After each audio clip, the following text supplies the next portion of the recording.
Oh my God, you guys, I'm sitting here like completely shocked by what's happening in the Midwest right now. These tornadoes just ripped through, and I can't even. At least 27 people are dead across multiple states. Like, seriously, 18 in Kentucky alone. And Missouri lost 7 people with 2 more in Virginia.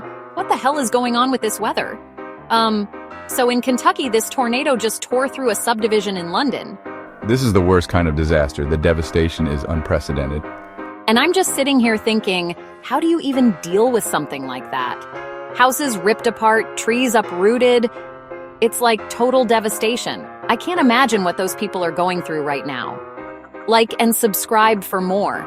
Feel free to provide feedback and/or experiences in the comments section below. Have a great day. Article link is in the description box below.